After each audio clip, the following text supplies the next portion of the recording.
God, the Spain circle. Yo, every Wednesday night, you better tune in tight. At 7 p.m. CST, we bring in that insight. Halas Hall Report, best podcast in the game. Stats and facts, you'll remember the name. Host Ken Dub got the knowledge on lock. Co-host Woody the Bear fan, talking all that talk. 3 Bear fans chilling, opinions on the side. We're here for the love, riding that Bear pride. Halas Hall, we break it down right. Join us on the journey from day to night. Blue and orange army taking over the scene. 2025's the year, know what we mean. Bear fans unite, it's our time to rise. Sunday mornings, pre-game vibes in the skies. Lions think they're fierce with Dan Campbell's call, but all that greed ain't gonna help them at all. Same old story, we know how it goes. They just can't compete, everybody knows.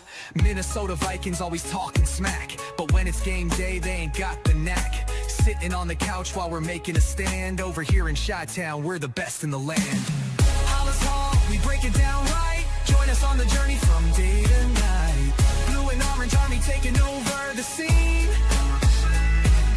2025's the year, know what we mean. Bear fans unite, it's our time to rise. Sunday mornings, pre-game vibes in the skies. Packer fans yell blow, pack, blow, but can't see the truth. We're stealing the show. Rivalry heated, but we stay real cool. Halas Hall Report, yeah, that's the rule. With every episode, we build that hype. Stats and team news, we got the right type. Fan base strong, we ain't looking back. 2025, it's a win and attack. So gather round fans, put your hands in the air. Every Wednesday night, we're breathing that bear. Join the revolution, watch the magic unfold. Halas Hall Report, we're breaking the mold. Halas Hall, we break it down right. Join us on the journey from day to night. Blue and orange army taking over the scene. 2025's the year, know what we mean. Bear fans unite, it's our time to rise. Sunday mornings, pre-game vibes in the sky. So mark your calendars, don't miss a beat. Every Wednesday night, Halas Hall can't be beat. Stats, facts, team news on deck. Halas Hall Report, what did you expect? 2025, the Bears are here to stay. Blue and orange in the north, leading the way. Good morning and welcome to another edition of Halas Hall Report. It's the Sunday edition. Camp is going. We've had a preseason game in the NFL, and Woody waiting on a new couch. Good morning, my friend. Yep, I'm laying like this because I have nowhere to sit. So what happens? You get rid of the old couch to make room for the new couch. The new couch is supposed to be there at a certain time. They're like, well, why don't you wait a few more? Like, really? Where am I supposed to sit? Hey, did you watch Thursday night's game? No. I even forgot all about it was on, but I heard it was a total demolishing. I mean, it was the backups against the backups against the backups against the backups against the backups. Good morning, Yoli. Woody Woodpecker. Wow. Trey Lance looked actually pretty good for the Chargers, making a good case to win that backup position. They had Amari Hampton play like one series. He looked decent. But it's backups. I mean, probably 90% of the guys on the field don't even make a roster. But it was football, and it's a reminder, hey, it's back. And we start joint practices with Miami this week as we go through camp and get ready for preseason game 1, where we probably will see the starters for what? Maybe a series or 2 at best? Yep. Against Miami, joint practice. I wonder, Woody, though, I mean, even though I think joint practices, there's a lot more weights put on joint practices in preseason games now, but with the new coaches across the board for us, do you think maybe we see more of the starters in the preseason this year because with the new coaching, or no? I don't know. I think they keep it the same. They'll maybe cut it down to a series or 2 series with Caleb and the starters. I don't think they'll push it because there's new coaches and stuff. That's what they have practices for. I don't think they're gonna push them too hard this first couple games in the preseason. Yeah, I'm not expecting much. I mean, we'll talk more Wednesday night, assuming we're on Wednesday night, which we should be, about the next week's preseason game. But I would assume, everything's gonna be pretty vanilla. because I don't think anyone calls anything remotely close to their offense or defense in the preseason. It's just vanilla stuff. Okay, here's what we used to do in college. Just run this. They're not learning any. It's not like guys are running anything out of the playbook during preseason per se. But I'm just wondering how much of the starters I want to see the starting line for at least 2 series. I think Yep. minimum, because Yeah, I practice think reps. I think I'm thinking that the offensive line might go a little bit more, maybe with the third string, maybe agent, maybe get some reps in. Of course, probably Case Keenum. I don't know what the battle is going on there, so I guess is what preseason's for. Well, I was gonna say I would think that the first team, the starters for the offensive line might get a little bit of extra work in a preseason game, because reps at practice are great, but reps against other competition is better. And when you're trying to gel a new offensive line, it would seem to me that the best way to do that is get them game action versus joint practice or practice action. Like joint practice will help, right? When they're doing joint practice, I mean that's going to give them a lot of value. They're going to get tons of reps that way. But I would think even going against second string guys, if that's what Miami throws their second string defensive line out there, I would still think the first stringers would probably get some extra snaps just so they can coalesce more together as a unit.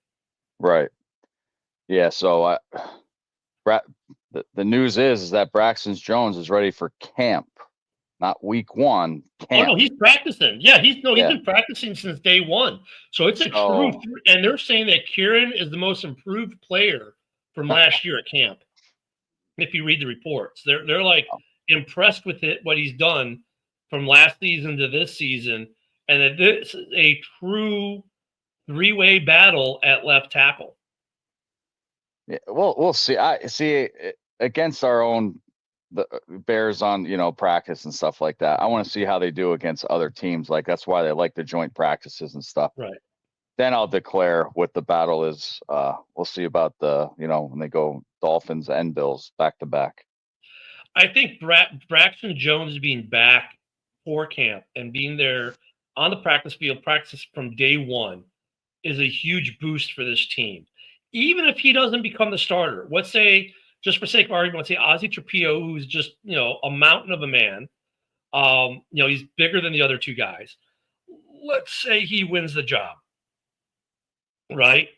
Thank you, Slam and Sammy. I think they look a lot more complete now too. We'll get to that in a second, though.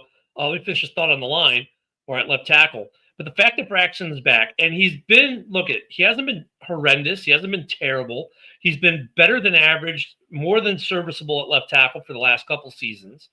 I think he has an edge up on the competition because of his experience. But the fact that he's back at practice and it's pushing Trapillo and Kieran is only good, right? I don't think there's anything bad about that. So at left tackle, Woody, I'm going to say this: we have depth. That's one position on the offensive line where I don't think depth is anywhere near close to an issue. Yeah. Now, with Ozzie and Kieran saying to themselves, "Oh shit, Braxton Jones is going to be ready for camp," that's probably going to put a fire in their ass too. Yeah, the reports out of camp right now from the beat reporters and whatnot is Kieran is the most improved player at camp, and the coaching, he has done well, been very receptive to the new coaching, and he is tearing it apart. He is what they were hoping he would be when they drafted him, someone who's going to push for the starting position and push. And then that goes to Joe's comment. Slamming Sammy Joe says the Bears look like a complete team now. And I think we look more complete. If this offensive line is better, I agree. We look more complete now than we've looked probably ever. Even 85 wasn't this complete. 85 was a phenomenal defense with some really good offensive pieces. But let's be honest, that offense was not a complete offense. It had a super fast wide receiver, a quarterback who could deliver the ball, the best running back in the history of the NFL with Matt Suey leading the charge. He gets overlooked way too much at fullback. A pretty good offensive line, but didn't have a lot of weapons. right? Mhm. Unlike this new version of the Bears this year. And I would say this defense obviously is not as dominant as the 85 Bears. Okay, I have no idea what Ryu here is posting. We'll throw it up there for a second because I don't have translate on this, but okay. Um, so I think we're a more complete team. I don't know. What do you think, Woody? Again, it's we didn't play a preseason game yet. Or at least on paper, like going into this, the feel. I mean, I haven't felt that we were this complete of a team in a long time. Last year, I thought we were pretty good. I thought the offensive line would be better than it was, but then injuries happened. So the guys we thought we were going to have starting at the beginning of the season weren't there. But I look at this roster now with the moves made, and I can see why Slam and Sammy says it because I kind of agree. It does look like a complete team. It looks it looks like it now. Again, I won't know till the season starts and when they can all play together against different teams, not just a couple of joint practices and with your own team. Yeah. But yeah, it does look like it's well. Obviously, the offensive line seems like it's a lot better than in like 30 years, but we'll see. Time will tell. I guess Ryu might be a Saints fan. Yeah, Maybe that's what I thought. yeah. Hey, I'm down in that area. I'm in Saints territory down here in the Panhandle of Florida. Yeah, I mean, we've had some good offensive lines in the past. Obviously, that's been our weak point. It's funny with the Bears. It's like I said, even 85 wasn't a complete team, right? Like the offense had some weapons. Obviously you had Walter, you had Willie Gall, you had Matt Suey. Outside of that, though, it Dennis wasn't. Gentry. Yeah, Gentry, but they weren't like No, a stud offense. They were average to better than average, maybe is what you would say overall. it was just There defense. you go. Yeah, he's a diehard Saints fan. Okay. Yeah, it was their defense. Yeah, with the defense. This team though looks like more balanced, more complete. The 06 team was all defense, had some weapons on offense, but just didn't have the quarterback. And then we got the quarterback a few years later, and then the defense was crap. And the offensive line was crap. The defense was still pretty good, but the offensive line was crap. We brought in Mike Martz, who couldn't adapt his offense for what he had talent level wise. Then when we finally got the offense, the defense just fell apart because everyone retired. So, I mean, on paper, this looks very complete. Damian says I still have my doubts about Caleb, especially. I mean, I don't seeing him suck at practice. We've seen some absolute dimes at practice. We've seen some interceptions at practice, which is good though on the fact that it was Brisker doing the intercepting, and it's great to see him. So I don't know. I mean, how do you take that comment? It's practice. Even great quarterbacks are throwing interceptions at practice because the wide receivers are still learning offense, new guys, stuff like that.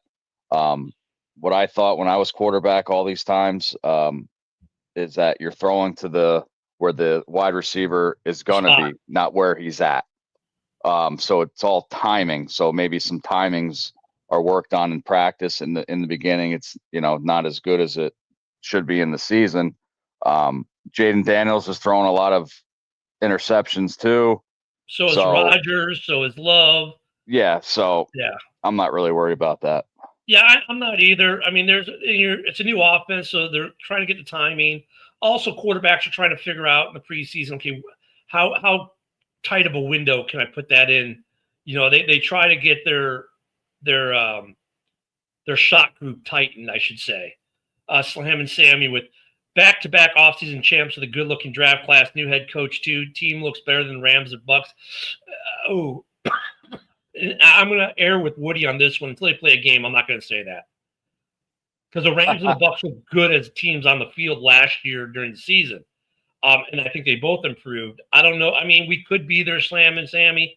I'm just not going to pronounce that yet. A little bit concerned about the defense with Jalen being injured. Not injured. Yeah. Not injured. He's not Well, injured. He's holding out. all right, yeah. And we don't have an edge. Look at, I mean, Damian, well, that's what, we signed Deo to be that other edge. I get, though, where Damian comes from, because I know Woody's coming from there. I know Broski, I'm going to say his name 3 times, Broski. Maybe we'll invoke the Broski to come on air. Guys wanted a more established edge, a name we knew. Deo is not. When they signed him, they said, well, we think he's going to take that next step. So I get where you're coming from. But I'm not going to say we don't have an edge. We've got a guy we signed to be the edge. I think the question is, will he be the edge? Or will Booker step up and progress from last year, who came out a year early from college, and people were saying when we drafted him in the 5th round that, hey, if this guy stayed in college another year, he'd be a 1st or 2nd round pick at edge. Oh my God, here we go. I don't know if that's crazy. Okay, yeah, and the Micah thing. Okay. I'm hoping that well, again, we all know what happened to the last Indianapolis edge rusher we had. He couldn't stop the run. He was done. So yeah. I'm hoping Booker beats out Deo, because we still have Booker under his rookie contract. He's obviously young yet. We want to, build him up with this team and stuff like that. So I'm hoping Booker beats him out. And I probably won't. Hopefully they get, a lot of reps together and stuff like that. So, but I want to see Booker progress. I want to see Booker progress. I want to see how both Booker and Deo work. We know they improved the interior with getting Grady Jarrett. The interior is going to be nasty. I think that already makes the edge better. And, of course, Montez, who was on the injury report literally every week, he won't use it as an excuse, but let's be honest. The dude was on the injury report every week last year. He was never even close to being 100%. That injury obviously hampered him some. Now let's hope he's at 100%. With a much nastier interior, I think that helps him too. But I want to give Deo and Booker their fair shot before I say that, Damon, that we don't have an edge. As far as going after Micah, there was a guy I know on X posted that the Bears were making a deal. It got posted in our back chat too. Basically it was a first rounder, next year's first rounder, the year after that 2nd rounder, plus Cole Kmet from Micah Parsons, and then they threw in like a 5th round pick or something like that. Here's the problem with that. One, I don't think we're going to give up an offensive weapon especially with a coach who likes to run a 2 tight end set. So I don't think they would make that trade on that level alone, because I think they want to keep Loveland and Kmet, because that fits Ben Johnson's offense type. Secondly, as far as giving up draft compensation, I don't think we would be adverse to it. However, the small problem becomes the cap issue. Not only do we not have enough cap space this year, and that's why the person who did that post threw Kmet in, because that would make the cap room possibly. But then you've got the extension to deal with, and the amount of money you'd have to spend, 30-40 million a year on him. And how does that skew the rest of your cap for 2026 and beyond, considering that after the 2025 season, you literally have 0 safeties on the roster signed. 0. So you got to sign 4 guys at safety. Plus you got to sign your draft picks. Plus you've got, of all your backup quarterbacks, none of them are under contract next year. The only one who has under contract in the quarterback room for next year is Caleb Williams. So you got to give him an extension to either Bagent or Case or the other young kid who was on the practice squad last year. Now, look at those might be cheap, but you still got to pay them. And then you've got other positions. You're talking about Austin Reed? Austin Reed, thank you. Yeah, Austin Reed. But the point being is, I don't know financially if that is even possible for the Bears to go after Micah, or just like Trey Hendrickson. It's the same problem you had with trading for Trey Hendrickson. And really, I think that Micah demanding a trade and Trey Hendrickson demanding a trade kind of makes both that market for those guys a little cheaper. because it lessens the competition. Because now you have 1A and 1B, so to speak, to go after. But for me, I think the reason why the Bears are out, Woody, is a lot of it's the financial piece. Is this about Micah? Micah Parsons, yeah. Damian says he would trade Brisker, Braxton, and Case. Well, Case is on a 1-year Whoa. deal. Whoa. Braxton is at the end of it, is on a 1-year deal. All those guys have no deal after this year, so I don't think Dallas would go for that. Which I think Mike is staying he's staying in Dallas. There's just no way. If Jerry Jones lets him go, he should be fired. But say if Bears offer him a trade, I was mixing stuff up, but I would do Montez Sweat, Tremaine Edmonds, and 2 first-rounders. I'll take it. Do it. But that's my dream. I mean, look at Montez. By throwing Montez in there, and Edmonds. You said Edmonds, right? Yeah. Yeah, I mean, that frees up a lot of cap space to be able to afford Parsons. But I think, though, now my only problem with that scenario is, okay, I get Parsons, but I give up Sweat. Well, wait a minute. The idea was to give if Sweat's a legitimate edge rusher, the idea was to get – now I'm in the same boat I was before, except now I've given up multiple draft picks and more talent. I don't know if that works for me. I don't know about more talent. I would pick Micah Parsons over Sweat every day of the week. We'll see how. Yeah, but now who's going to be your other linebacker? Wow, we could. There's always a draft coming up. Hippolyte? Yeah, they're saying he's a surprise of the draft class for the Bears this year too at linebacker. So, yeah, but they're not. You definitely ain't trading Montez. Hey, listen, Mike is better than Montez Sweat. I'm sorry to tell you. You know what I mean? I'm sorry to tell you. He's a lot better than Montez Sweat. I would take him. But Tremaine Edmonds, he's one of those players that's got to break out this year or reconstruct his contractors. He's gone. So the problem, I think he's 100% on that, Woody. He's got to do something or he's gone. And I think that's maybe why Hippolyte was drafted. And if he surpasses him and gets more playing time this year, then obviously we know who the Bears are. The cap casualty for the Bears is going to be this offseason. But talking Micah Parsons, I mean, dude, that's 41 mil next year. Right now we're negative like 3 mil in cap. Now the cap goes up 20 mil. I mean, okay, you get rid of Edmonds, that saves you 15 or so. You're still falling short. I mean, and then you still have to sign a safety room because you have no one. You need to sign a backup quarterback because you have no one. You're on the last year of a deal for why am I brain farting? At running back, you're at the last year of a deal with your starting running back. You're on the last year. You see what I'm saying? I mean, financially, it creates issues, a big issue. Yep. I'm saying that's just a dream. That's the only thing you could probably do. So wait, Sammy asks, who would we rather pay? Would we rather pay Micah Parsons for about 41 mil or Scary Terry for 33 mil? We don't need Scary Terry. Like I said, and Ken and I don't agree to this, but it's been working out, and this is my breakout player of the year is Rome Odunze.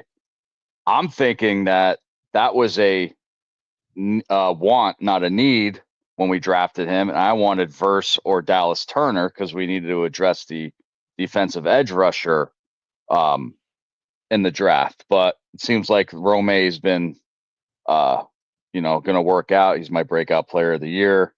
But yeah, that's just me. Man, you see, yeah, I mean, the war of words down there, Damien, is true. I don't know if the Bears are in a place to get him. And we didn't agree on the drafting of Rome, but he could be the breakout guy. Woody's correct. Damien says he replaced DJ Moore for Scary Terry. I wouldn't. DJ Moore is highly productive. He's like what, 4 or 5 years younger. I I stick with Wow. DJ, to be honest. Yeah. Look we don't need Scary Terry. No. There's only one team in the North who would probably look at getting Scary Terry, and that's one team I hope he would never go to, and that's Green Bay. I don't think the Lions would spend the money on him because they got J-Mo and St. Brown. And obviously with Addison and JJ in Minnesota, they're not looking. We're not looking. However, the Packers have Dobbs and Golden, and Christian. So really, Well, they got Dobbins, they got Golden, they got Christian Watson, they got Reed. So right, but I mean, Scary Terry would be a huge upgrade for them. Oh yeah, I think they would be the only team in the North looking, and I don't see them pulling the trigger on that because they're not going to pay that money because that's just not the way they do things. But I'm not going to touch that one. But we don't need Scary Terry. So if the question is who would I rather pay? Well, for the Bears, it'd be Micah Parsons because we don't need Terry. Yeah, he's only 20. He's only 26 years old. This is his first contract. He's finishing off his rookie deal right now. So Micah Parsons, I would definitely take over Scary Terry. The problem for the Bears is where's that money going to come from? Yeah, I know. And then what are we like? I know these guys, the GMs can work their magic, but Brian Poles just got us out of cap hell. When he took over, he got us out of cap hell. They've managed the cap very well. I don't know if I don't know how much that would destroy things for the Bears cap wise going forward to get Micah. Now, if this was a throw it all in the win right now move, okay, fine, do it and then figure it out. But we'd still have to get under the cap for this year because he's making 20 some mil this year.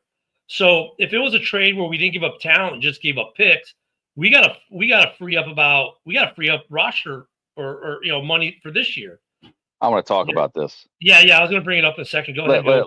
Listen, I don't care. You can fucking fire me, whatever you want. I'm still calling the Redskins. Terry is their whole fucking wide receiving crew. They traded Dotson to the Eagles, which is crazy. DJ has not lost a step. We have so much firepower on that team. We had Keenan Allen, we had Rome Dunze.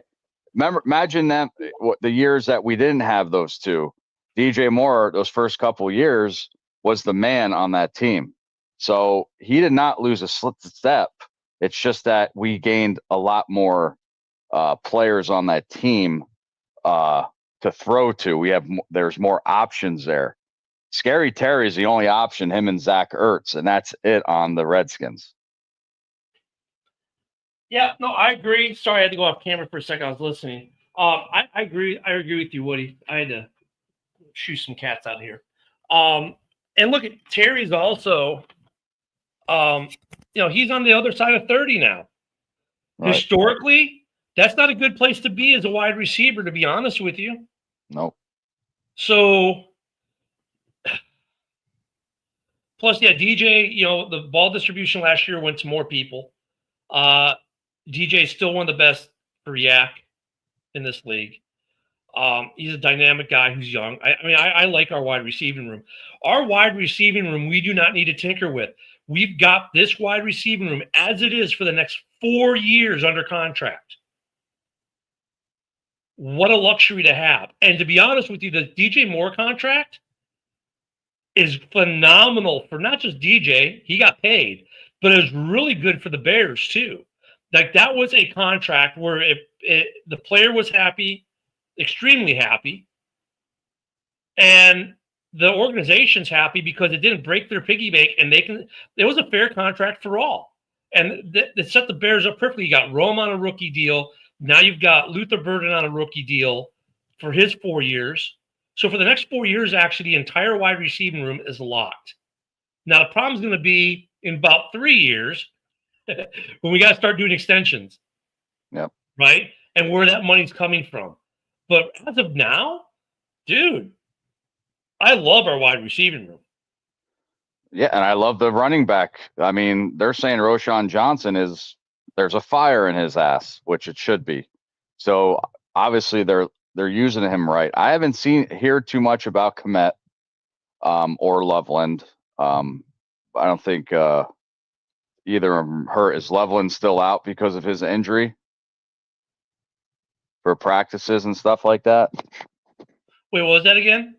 Loveland, is he still out from No, his he's practicing. Okay. I haven't heard much on Komet or Loveland. No. They're both practicing, but we haven't heard much, which might not be unusual.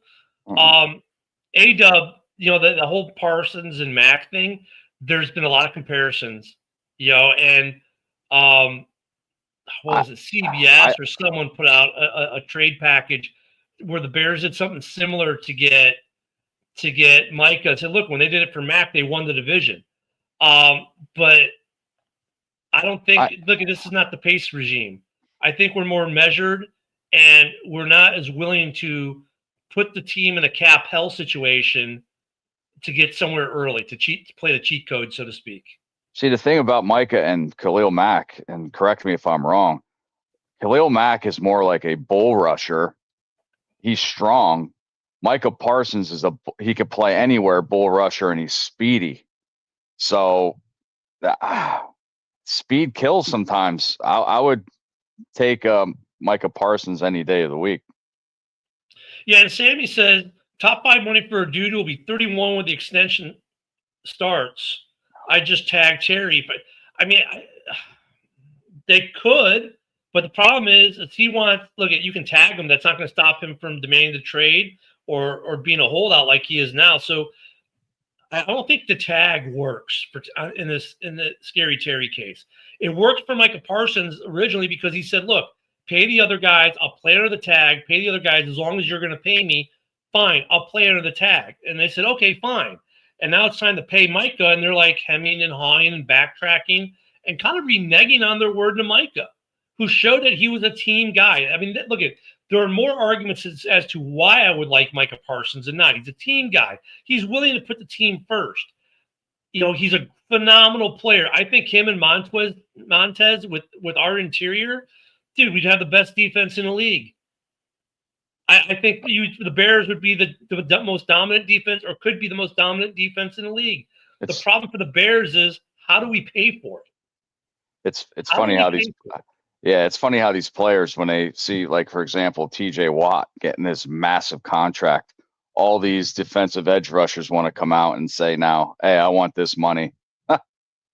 If cap wise, it's Henderson.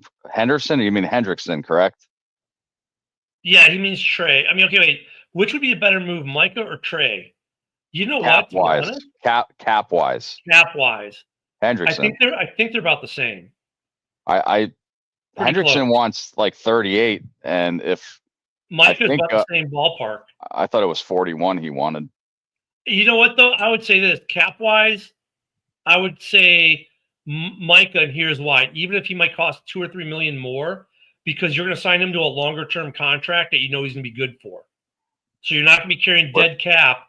If Trey, who's older, falls off this year, next year, and you have to get rid of him, you might end up carrying a lot of dead cap. With Micah, who's now entering his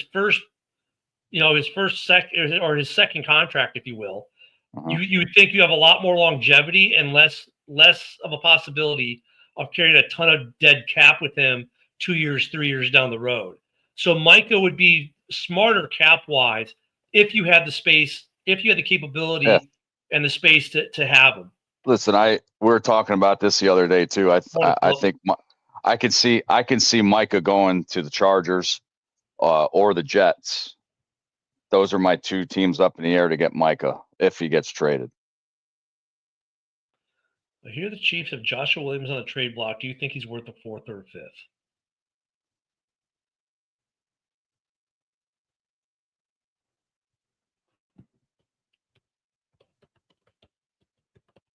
Woody and I are both like, who? What?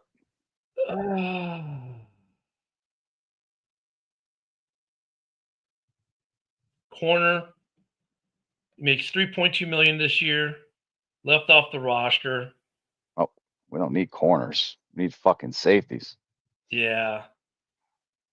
Let me look at the stat line really quick, Woody. Last year he had 19 solo tackles.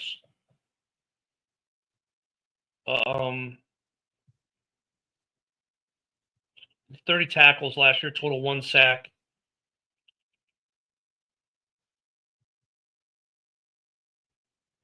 Six passes defended, 2 stuffs, 1 stuff yard.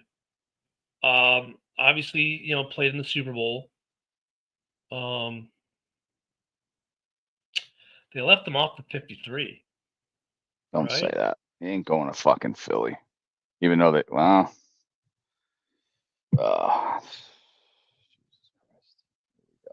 No, he's on the 53. Honestly, I I'm mean, with Woody. Like, we don't. Yeah, but see, okay, that can only happen if it was in free agency. It's not going to happen via trade. no. And he's not a free agent, so that scenario goes. As far as like Sammy, your question, I'm with Woody. We don't need another corner, and like I mean, like a 5th or 6th rounder. Okay, sure. Maybe if you need depth, okay, let me rephrase that. A 5th or 6th rounder, if we know this guy could be a good depth piece, better than what we've got. Okay, fine, right? Because most 5th or 6th rounders don't make the squad anyways. If we had a depth issue, maybe. But yeah, otherwise, no. I'm with Woody. I mean, I think we need long-term safety things. And look, at part of that issue is Brisker, right? Is Brisker healthy? And if Brisker's healthy, I think they'll sign an extension during the season if he shows he's healthy, right? That there could be an extension. Oh yeah. And you have to have money for that. So going back to this Micah Parsons or Trey Hendrickson ideas, if Ryan Poles, I don't think he's scared of the compensation to get the players. Right? I think he'd be willing to give up. I think most Bears fans, too, would be willing to give up a first rounder next year, knowing it's going to be a late first round pick, probably, if we were to make this trade. And it's probably worth giving up a first rounder, a second rounder, for him. Either one of these guys. No players to be included. Just be like, you can have a first rounder and a second rounder, and that'd probably be it. Right? I don't think teams are going to get much more than that. You hear all these wild trade scenarios. Honestly, I think a first rounder and a second rounder, and then maybe like we swap out a 4th for their 5th in some draft gets it done. In the reality of the NFL, I think the problem for Poles and the management team is this: where am I going to make the money? What moves can I make financially? Knowing that I have no safeties under contract next year, no backup quarterback under contract next year. I'm on Swift's last year of his deal next year, right? So I'm going to have to do an extension there, possibly. I have to sign, I got a couple other guys are going to need some extensions or signing. Where am I going to come up with the money? And here's the problem. The 3 biggest contracts that are available for cut without harm to the team, Cole Kmet, Swift, who at $8 million, if he has another season like last year, looks like a steal for what good running backs go for in the marketplace. He actually looks like a steal at $8 million. If he puts up 1,400 all-purpose yards this year at $8 million, he is actually a steal in some regards. And then Edmonds. And Edmonds is the most likely candidate to be cut. He's got the biggest of the 3. Right, so you might save, I think, what was it, $20 million? Mm-hmm. I think we saw. Let me pull it up, so I can give you guys a better number.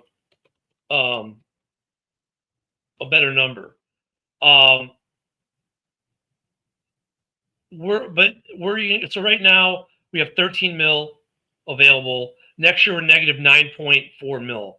Tremaine Edmonds, if we cut him pre-June 1st. We save 15 mil. I'm sorry, I was wrong. I think it's the same for post. Post June 1st, the numbers don't change, right? So, okay, you could cut him and save some money. But who else are you cutting?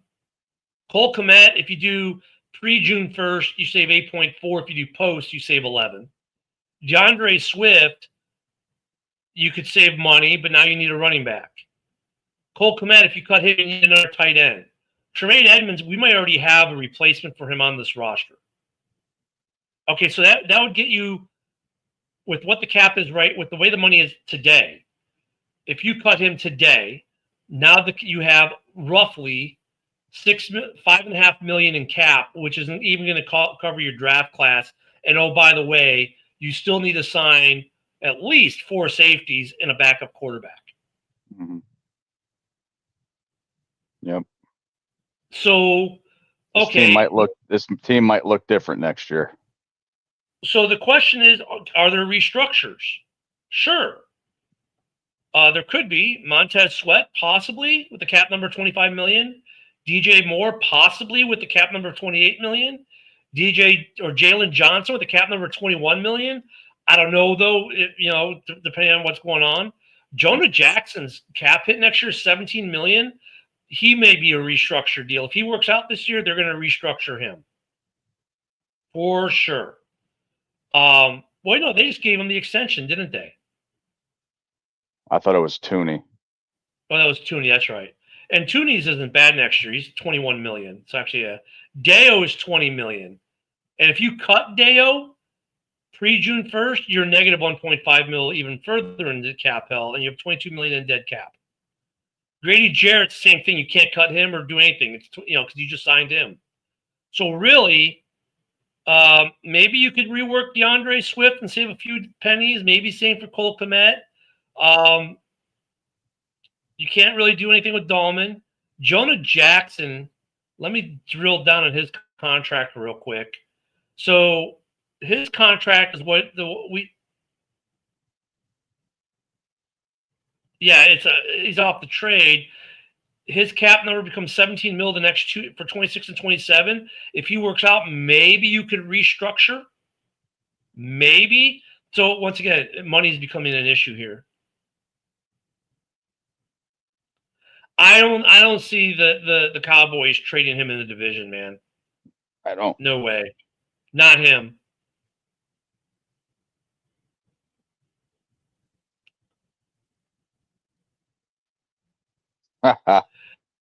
It's not for this year, though. That's not the problem for safety. We got a good safety room for this year. It's just that none of them are in contract next year. Santos saves about $2 million, Damian. Let me bring it back up. I think if he gets cut, obviously you're paying the new kicker $1 million. About $1 million, I think, is the league minimum this year is like 1.1 mil. Or that's next year. I'm sorry. No, it's this year. 1.1 mil is what you're paying him. So if I cut Santos, he's making like 2 or 3 mil, I believe.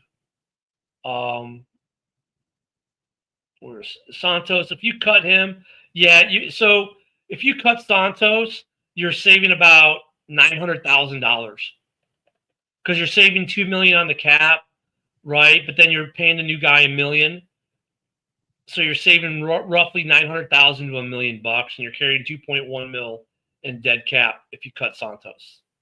And I'm probably the only Bears fan in the universe saying that first preseason game, I want to see a lot of field goals kicked on Chicago's side to see what's going on with that. Yeah, I want to see a 55, 60-yarder too. I want to see if Kim can hit. Mm-hmm. So that's where you're at, though. Santos isn't making huge money. It's like you save like $1 million this year. Obviously, you're saving like 2 or 3 mil for next year.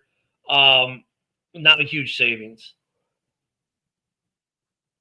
Even Packer fans are saying this, and they're right. The Bears should be better this season. I thought they should have been better last year, but same here with the talent they had. I mean, last year was a great example of why coaching matters.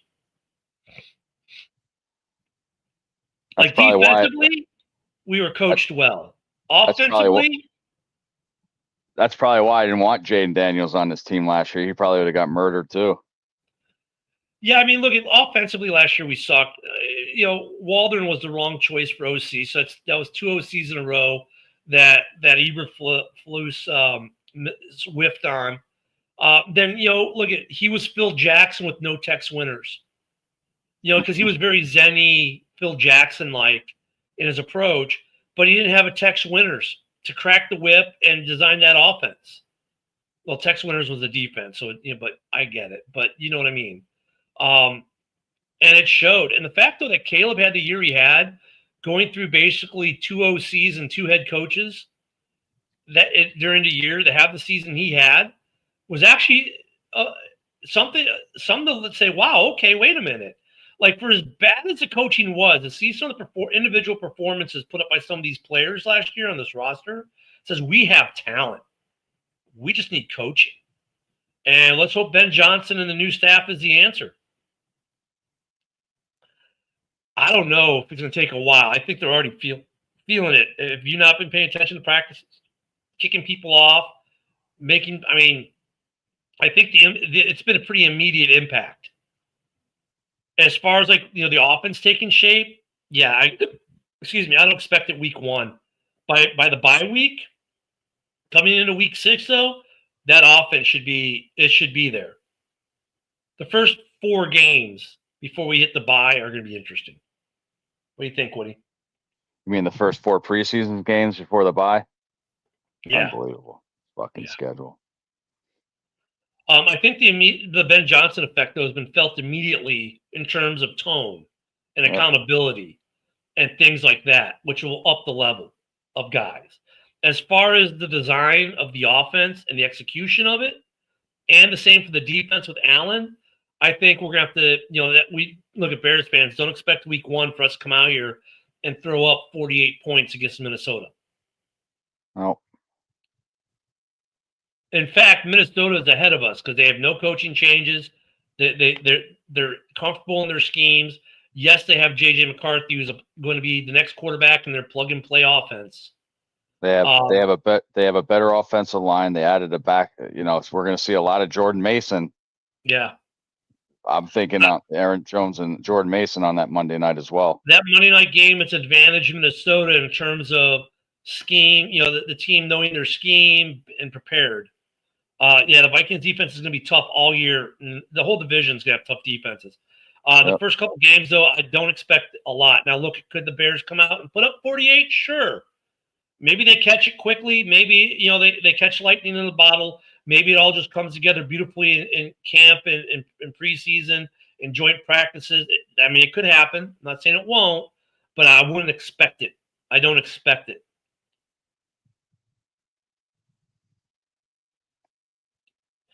Caleb ran from pressure. The difference with Caleb, though, and one thing I liked about Caleb, he didn't just tuck and run like Justin did. He was always looking to deliver the ball downfield. Now, early on, he took some sacks because of it. But towards the end of the season, he started to kind of run more. We saw him actually run more, and we saw him get rid of the ball more. So that was part of his rookie progression. I don't think Jaden Daniels would have had even close to the year he had last year in Washington if we had taken him. Everyone would be saying how the Bears whipped on Caleb, and it would be even worse because everyone thought Caleb should be number 1 overall before the draft. And you know what I'm saying? It's a lose-lose argument, is what I'm trying to say there. What do you think, Woody? That's just me. My aspect on that. I'm thinking we should have drafted. 2 years in a row, we drafted the second best player in the draft. Who do you think? Quarterback? Who's quarterback 2? That's a good question. Woody and I talked about it Wednesday a little bit. I think it's Bagent. I think it's still Bagent. Yeah, I think they brought Case Keenum in because it's veteran and maybe help these young guys out. But I'm thinking if I was Case Keenum in the back of my head, I was like, well, I know I'm a mentor for these guys, but I'm going to try to get my best to get this fucking number 2 spot. What up, Yinzer? Yeah, I agree. I agree with Woody. I think like last year they brought in the vet to look at these 3 guys we got, Reed, Bagent, and Caleb. They have a familiarity and comfortability with each other. I think they work great as a quarterback room. I think Bagent is one of the smarter guys that we don't know about. And last year, people were saying how smart he was for a second-year guy and how he understood stuff and understood the game and being a professional. I think some of that comes from his dad and his profession. But I think they brought Chase in more or less just to be a mentor for camp. Because if you look at his numbers during his NFL career, they're not really great. Yeah, he's got the miracle in Minneapolis under his belt. But so what? So did Nick Foles had the miracle, the Philly special. What happened to his career? I mean, Yeah, I mean, I think he's just there to be a veteran guy at camp, to be honest with you. The commies so Jesus Yeah, I Christ. think they may have, but like also their scheme was much better. Like they had a good offensive coordinator. Don't take that away from them. Their offensive coordinator was good, better than ours. Their talent on the offensive line last year was not much better than ours, or you could almost argue it was the same. But they got much more out of that talent than we did because they had a good scheme. They had better coaching. I think if Caleb was there, Caleb would have done the same thing or more.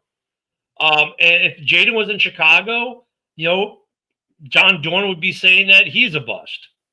Um, Honestly, Caleb for the going through 2 head coaches, well, really having 3 OCs and everything else to be 5th all time on the Bears passing yards list after 1 season for a single season, right? 5th all time with only 6 picks, and that last pick really was just kind of like almost like a Hail Mary throw. So I don't even want to count that, but still, like, dude, he had a really good rookie campaign and played every game, showed durability, and he showed growth throughout the season with all that other stuff. I think the Bears, but I don't think the Bears could get it wrong at that pick, whether it been Daniels or Caleb. I think both are very good quarterbacks, and both are going to be very good quarterbacks in this league for a very long time.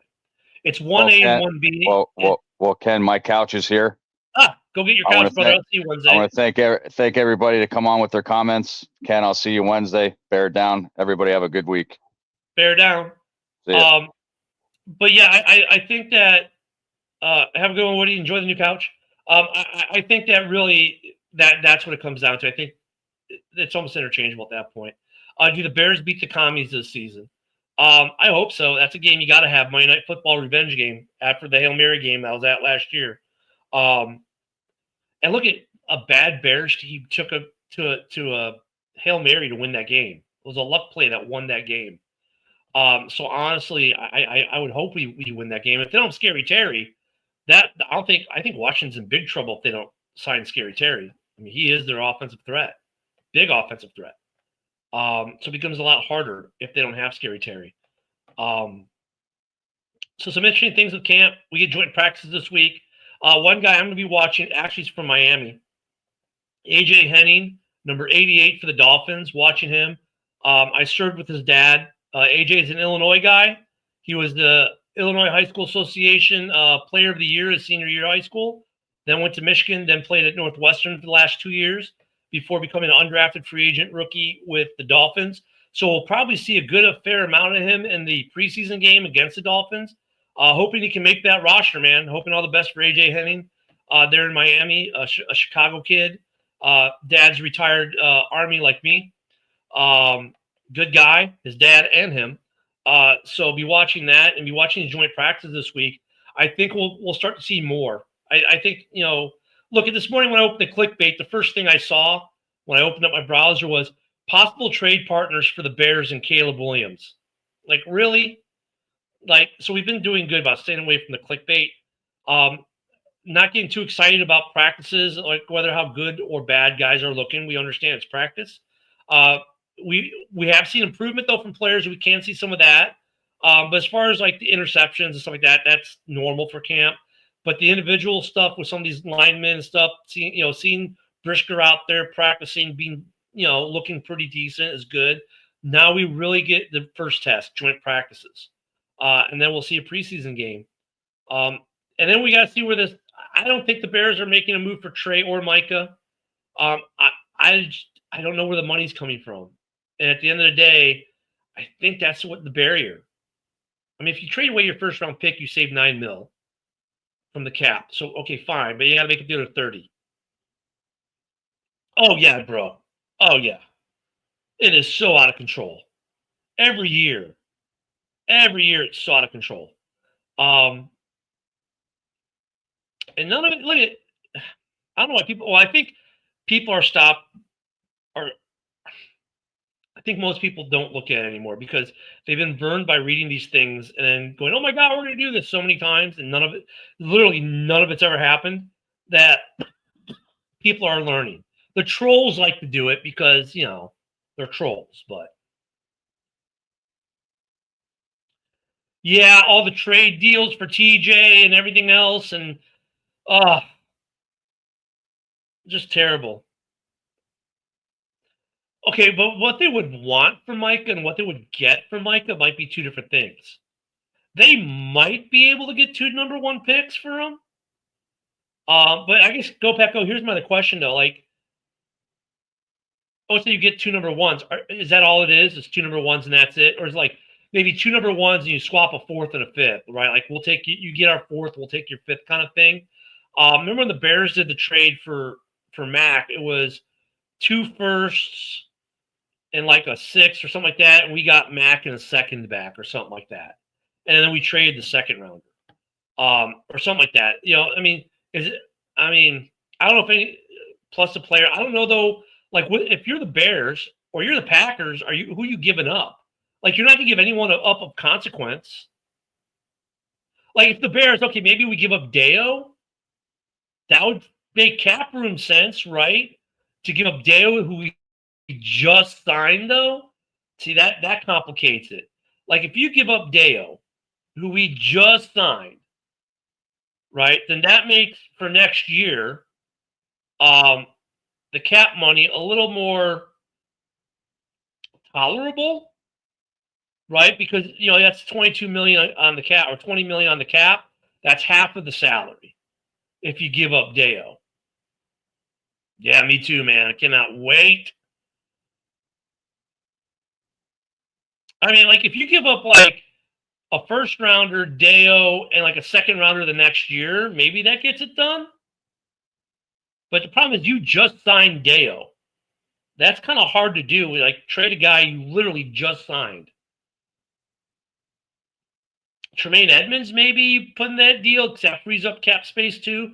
See, that's the thing for the Bears. They have to be someone they'd be willing to get rid of that frees up the cap space necessary to sign Micah long term. That's also the part. Go Pack Go. I'm going back to being excited for the season. I'm excited, and then I'm upset, but I'm happy at the same time. I'm missing week 2 because I'm doing an anniversary cruise with my wife. We call it our 10-10. We're doing an Alaska cruise, so I'll actually be on a cruise ship for week 2 against the Lions. So I'll be missing that game. But I am very excited to put football back. I watched all Thursday night's game because we had football back, it was good to see the backups. Just good to see football. Good to see the NFL uniforms out on the field again and a game being played, even though they had no consequence. It was just nice to see. We're going to start getting all kinds of games now. It's ramping up, people.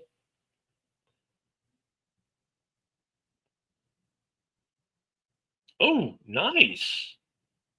Where in Texas are you going? We only got about 2 minutes left, so let me know. We're going to have to wrap this thing up here in a minute. Yeah, traveling's always nice. I just don't know if I don't think I'll have ship's Wi-Fi. Hopefully the game will be on the ship. It'll be a nationally televised, or the ship will have it because they like to play the NFL games. And that'll be a pretty big game, so maybe they'll have that. Northern Texas. Okay, sweet. Good deal.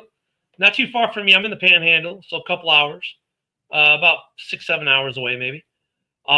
Look, guys, the season's coming. We'll see what the Bears do.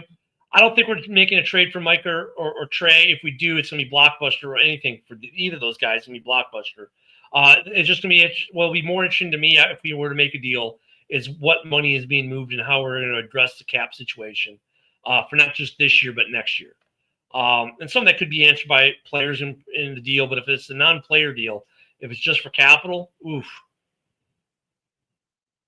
So you were in my AO because I'm right here by Herbie and NAS Jacks or NES Jacks, NES Pensacola.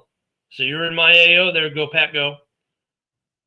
Lots of us folks. In fact, it's funny. My backyard neighbor is a Packers fan, and here we are in the Panhandle of Florida. My backyard neighbor is a Packers fan. Good guy. We hang out. Yep, you're at Herbie. Nice. Yep, Herbie just down the road from me. I use their commissary every so often. So yeah, guys, hope you enjoy. Don't forget tomorrow morning, be with us at 10 o'clock in the morning. Oh, yeah, and Elgin. Yep, there we go. Tomorrow morning at 10 a.m. Central, 11 at East, 10 to 10 in the morning. We're back for the weekday show. Ken will be back from vacation, thank goodness. And Penn stays in between. Sweet, very nice. And then we'll be back here for Halas Hall on Wednesday for Woody. Thank you for everyone in the comments today. It's been a great show. Enjoyed being here with you guys. Enjoy the rest of your weekend. Go hit the pool. Go hit the beach. Go cut the grass. I did that yesterday. Everyone, have a great day. All right, man. We're out here.